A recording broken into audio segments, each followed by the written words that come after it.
السلام علیکم، میں ہوں امجد عزیز ملک اور آپ دیکھ رہے ہیں کسوٹی ڈیجیٹل۔ آج ہماری مہمان شخصیت ایک اداکارہ ہیں اور اداکاری کے میدان میں انہوں نے کارہائے نمایاں انجام دیے۔ گزشتہ تقریباً 35 سے 40 برس سے وہ فن اداکاری سے منسلک ہیں، اور میں ان کا اگر یہ تعارف کروں کہ ہم انہیں پشتوں کی ملکہ جذبات کہتے ہیں تو یہ غلط نہ ہوگا۔ آج ہمارے ساتھ موجود ہیں شازمہ حلیم صاحبہ۔ شازمہ، مجھے یاد ہے جب پہلی مرتبہ آپ نے کسی ڈرامے میں کام کیا تو میں صرف جاننا یہ چاہوں گا کہ 30-35 سال سے لے کے پہلا سفر اور اب جب کہ آپ اس کوشش میں ہیں کہ ڈرامے کو دوبارہ بحال کیا جا سکے، سٹیج کی جو رونقیں تھیں ان کو بحال کیا جا سکے، یہ سفر کیسا لگتا ہے؟ بہت شکریہ امجد صاحب۔ فرسٹ تو میں آپ کا اور یہاں چائنا ونڈو کے جتنا عملہ ہے سب کا شکریہ ادا کرتی ہوں، اور میری خوش قسمتی ہے کہ آج آپ کے ساتھ بیٹھی ہوں، پراؤڈ فیل کرتی ہوں، بہت شکریہ۔ اور اگر وہ والے سال ہم کوشش بھی کریں نا امجد صاحب کہ ہم لے کے آئیں تو ہمیں امپاسبل ہے، آتے نہیں ہیں۔ اس وقت ڈرامہ ہوتا تھا، ابھی جو ڈرامہ ہے وہ میرے خیال میں ڈرامہ نہیں ہے، اس کو مطلب کہ زیادہ تر آپ کمرشل دیکھ لیں کہ اس میں کتنے کمرشل ہے، کتنا پاپولر ہے، کتنے اس میں پیسے آنے والے ہیں۔ اس وقت ڈرامے کی یہ چیز نہیں تھی، اس وقت قصہ، ڈرامہ، پیغام، وطن کا، گاؤں کا، اپنا، یہ چیزیں علیحدہ علیحدہ تھی۔ پہلا ڈرامہ مجھے یاد ہے، شاید آپ کو بھی یاد ہوگا، دنگی سکے اونچی چوٹی۔ دنگی سکی جانزیب سہیل صاحب کے ساتھ میں نے کیا تھا، سعید سردار واچا صاحب، اللہ تعالیٰ ان کو خوش رکھے، اللہ تعالیٰ ان کو صحت دے۔ تو بہت زیادہ مجھے انہوں نے سکھایا، اس طرح نہیں کرنا، یہ کرنا، ایسے نہیں بیٹھنا، اور بال کھلے نہیں چھوڑنے، تھوڑا سا اس طرح کرنا ہے۔ آج کل لوگ کسی کو نہیں سکھاتے کہ آپ نے کیا کرنا ہے۔ آج کل ہر بندہ اپنے اس پہ ہے، ٹک ٹاک کا زمانہ ہے، سوشل میڈیا ہے، ہم لوگ بہت آگے جا چکے ہیں۔ لیکن یہ کہ اب بھی جو ہے تو اب بھی مشکل ہے اپنے لیے نام کمانا، ایک کردار میں اپنے آپ کو ایک کردار میں ڈال کر اسی پہ رہنا بہت مشکل ہے میرے خیال میں۔ ہو سکتا ہے میں غلط ہوں، لیکن یہ کہ میرے خیال کے مطابق کہ ایک ڈرامہ ہو گیا، اس میں آپ نے ایک کردار کر لیا، اس مقام کو برقرار رکھنا بہت مشکل ہے۔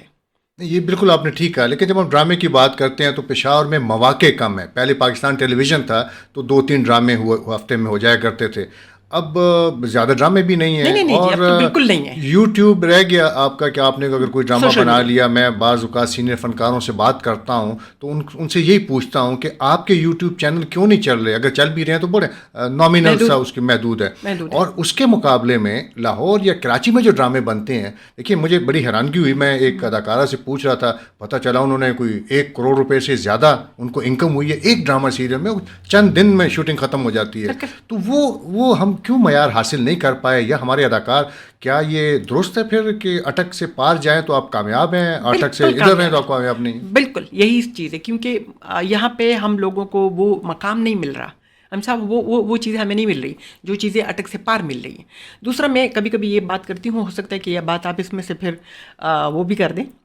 کینچی سے کاٹ لیں، لیکن یہ کہ میں وہاں کے جرنلسٹ کو بھی دیکھتی ہوں، وہاں پہ عمر چیمہ صاحب بات کرتے ہیں تو تختے الٹ جاتے ہیں۔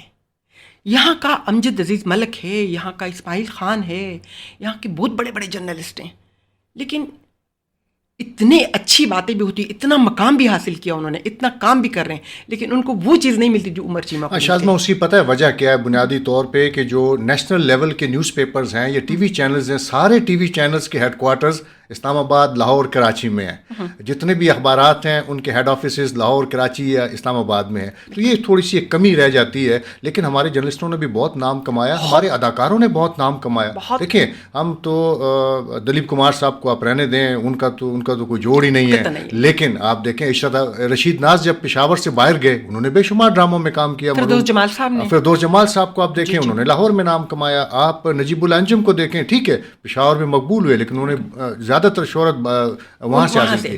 تو کیا آپ یہ نہیں سمجھتے کہ ہمارے بھی اداکاروں کو محنت کرنی چاہیے اور مقام حاصل کرنا چاہیے، دوسرے شہروں میں جائیں اور چھا جائیں جا کے ڈراموں میں؟ یہی میں بھی کہہ رہی ہوں کہ مطلب کہ اگر وہ ہمیں اٹک پار بلاتے ہیں تو ہر بندہ جاتا ہے، مطلب کہ مجھے بھی بہت سارے مواقع ملے ہیں، میں بہت زیادہ گئی ہوں، نوشابہ بی بی کو آپ دیکھ لیں، مطلب کہ وہ گئی ہیں، اس نے بہت زیادہ وہ کیا ہے، کام کیا ہے وہاں پہ لاہور میں، کراچی میں انہوں نے کام کیا ہے. گگلی میں حالہ ایک ہمارا ڈرامہ تھا. لیکن میں یہاں پہ آپ کی بات کاٹوں، لیکن آج کل نوشابہ جو ہے وہ سوشل میڈیا پر بڑی وائرل ہے، 12 سال کی عمر میں شادی کی. ہاں تو آپ دیکھ لیجئے کہ سوشل میڈیا کا کتنا زور ہے. دیکھیں جی، میں یہی کہہ رہی ہوں کہ آج کل کے جو ہمارے بچے ہیں وہ سوشل میڈیا اوپر جا رہا ہے.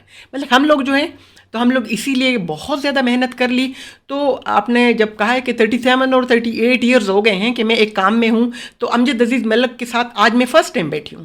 یعنی 40 ایئرز اس میں چلے گئے ہیں، 37 38 ایئر اس میں چلے گئے کہ میں نے یہاں مقام حاصل کرنے کہ میں ملک صاحب کے ساتھ بیٹھ جاؤں. لیکن میرے لیے بڑا اعزاز ہے میں آپ کے ساتھ بیٹھا ہوں. نہیں جی، میں مطلب کہ میں کہتی ہوں کہ آپ لوگ ہمارے لیے، ہمارے جتنے جرنلسٹ ہیں، ہمارے جتنے لوگ ہیں، ہمارے جتنے آرٹسٹ ہیں، سب ہمارے لیے باعث فخر ہیں.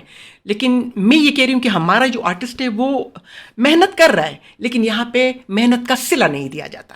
اچھا، کیا آپ سمجھتی ہیں کہ فنکاروں کو کس طرح سے اوبلائز کیا جا سکتا ہے، یا فنکار کس طرح سے مقبولیت حاصل کر سکتے ہیں پشاور میں؟ آپ کے ذہن میں کیا آئیڈیاز ہیں؟ امجد صاحب، سب سے پہلے تو اسٹیٹ کو ذمہ داری لینی چاہیے. اگر آپ ہمارے پڑوسی ملک انڈیا کی ہم بات کرتے ہیں، یا ہم چائنا کی بات کرتے ہیں، یا ہم مطلب کہ ہالی ووڈ کی بات کرتے ہیں، تو اس میں اسٹیٹ بہت زیادہ فنکار کی قدر کرتا ہے. ہمارے اسٹیٹ کے پاس ہماری اتنی قدر نہیں ہے. ہاں، یہ قدر ہے کہ جب ہم لوگ یہاں سے دنیا سے چلے جائیں تو پھر وہ ہمیں ایک پھولوں کا گلدستہ ہمارے قبر پہ رکھ دیا جاتا ہے. خدے دوبا کی سڑے ڈیر خو، ہم موت کے بعد ہی یاد آ جاتے ہیں. یہ نشتر، ہمارے پاس نشتر حال ہے، اس کو آباد ہونا چاہیے. اس میں ڈرامے ہونے چاہیے، اس میں پروگرام ہونے چاہیے، مختلف یونیورسٹی میں پروگرام ہونے چاہیے. نیو جنریشن میں اتنے ٹیلنٹڈ ہیں نا سر. میں آپ کو بتاؤں کہ جب جس یونیورسٹی میں میں چلی جاتی ہوں کسی فنکشن کے لیے، میں ان کے آرٹسٹوں کو دیکھتی ہوں. چھوٹے چھوٹے first year, second year, third year کے کالجوں میں اور یونیورسٹی میں جتنے بھی بچے ہوتے ہیں فرسٹ ایئر کے ہوتے ہیں، ان کا سیکنڈ ایئر ہوتا ہے، دوسرا سال ہوتا ہے، لیکن وہ اتنے اعلیٰ قسم کی اینکرنگ کرتے ہیں، اتنی اعلیٰ قسم کی ایکٹنگ کرتے ہیں، میں حیران ہو جاتی ہوں. اس وقت ہمیں سکھایا جاتا تھا، یہ بچے سیکھے سکھائے کیونکہ کمپیوٹرائز دور ہے. تو اگر یہاں اسٹیٹ نے تھوڑا سا وہ دیا ہمیں، تھوڑا سا آرٹسٹوں کے لیے ایک ایسی جگہ بنائی کہ وہاں پہ اکیڈمی بنائی کہ وہاں پہ سیکھیں، بڑے بڑے آرٹسٹوں کو وہاں رکھیں، تھوڑی سی تنخواہ پہ رکھیں کہ بھئی شاز محلیم آج کل جو ہے تو بس بوڑھی ہو گئی ہے، اب آ کے ایک بیٹھے گی. نجیب اللہ انجم صاحب ہے، اس کی عمر ایسی ہو گئی ہے، وہاں پہ بیٹھیں گے، بڑے عزت سے ان کو لفافے میں تھوڑی سی معاوضہ دے کے بھئی آ جائیں، یہاں پہ چھوٹے چھوٹے پروگرام ہوں گے، ججمنٹ کریں، یہاں پہ ان کو ایکٹنگ کریں. جو لوگ ہیں، یونیورسٹی والے ہیں، جو آنے والی جو نیو جنریشن ہے، ان کو سکھائیں. تھوڑی ایک اکیڈمی ہونی چاہیے، ایک نشتر حال کے لیے ایک مکمل پروگرام ہونا چاہیے. ہمارے کلچر جو سیکرٹری ہے ان کو چاہیے کہ مطلب کہ نشتر حال کو چلائے نا جی، کیوں نہیں چلا رہے ہیں؟ جو بند پڑے ہوئے ہیں، حال پڑے ہوئے ہیں، لوگ ایسے پڑے ہوئے ہیں. ہمارے رائٹر اتنے اچھے، ہمارے آرٹسٹ اتنے اچھے، ہمارے سنگر اتنے اچھے، لیکن کوئی بھی میدان میں نہیں آ رہا کیونکہ ہر کسی کے پاس اتنا پیسہ ہے نہیں کہ وہ خود سے اپنا پروگرام کرے، اپنے پروگرام آ کے یا ڈرامے کرے. اور یہ کہ اسٹیٹ جو ہے تو اسٹیٹ میرے ساتھ تعاون نہیں کر رہی کہ ہم اپنے کلچر کے ٹورزم اس کو یا کلچر یا ٹورزم. جب آپ اسٹیٹ کی بات کرتے ہیں تو ہمیں تھوڑا سا ڈر لگنا شروع ہو جاتا ہے. صوبائی حکومت کی ہم بات کر لیں تو زیادہ اچھا ہے. مطلب صوبائی حکومت یا وہ حکومت تو پھر بھی اچھی ہے، لیکن یہ کہ جو ہماری صوبائی حکومت ہے یہاں تو ہم بالکل ہی سوئے ہوئے ہیں نا. صوبائی حکومت تو بالکل ہی سوئے. میں اسٹیٹ کی اس لیے بات کر رہی ہوں کہ جب ہم کو تمغہ امتیاز یا جب ہم کو پرائڈ آف پرفارمنس ملتا ہے تو وہاں سے ملتا ہے، کیونکہ صوبائی حکومت ہمارے لیے کچھ بھی نہیں کر رہی. صوبائی حکومت آپ کا نام تو بھیجتی ہے لیکن ہمارا نام چلا جاتا ہے، اس کو اگنور کیا. آپ کا بھی نام گیا ہوگا، کتنی دفعہ گیا ہوگا؟ 7 دفعہ گیا ہے سر. اور 7 دفعہ ریجیکٹ ہو گیا. 7 دفعہ ہی ریجیکٹ ہوا ہے. وہی والی بات ہے کہ ہو اچھا سکتا ہے. پرابلم پتہ ہے کیا، ہم نام تو بھیج دیتی ہے ہماری حکومت لیکن ڈیفینڈ نہیں کر سکتی. یہی تو میں کہہ رہی ہوں نا کہ مطلب کہ کچھ نہ کچھ تو ہونا چاہیے نا. تو جب ہماری میرا جو یہاں کے لوگ ہیں، صوبائی حکومت ہے، وہ اگر مجھے اوپر نہیں لے کے آئے گی تو اسٹیٹ کو میں کہاں نظر آؤں. چلیں جی، آج کل جو سیکرٹری کلچر ہیں سعادت حسن صاحب، وہ بڑی زبردست شخصیت ہیں اور ہم آپ کے جو خیالات ہیں ضرور ان تک پہنچائیں گے. اور ہمیں امید ہے کہ آنے والے دنوں میں ہمارے جو حقدار فنکار ہیں ان کو بھی صدارتی ایوارڈ سے نوازا جائے گا. شازمہ، میں آپ کو بہت مشکور ہوں کہ بہت عرصے کے بعد آپ سے ملاقات ہوئی اور ہم نے مختصر گفتگو کی، لیکن مجھے امید ہے کہ گفتگو کا یہ سلسلہ آئندہ بھی جاری رہے گا. آپ کی آمد کا بہت شکریہ. بہت شکریہ.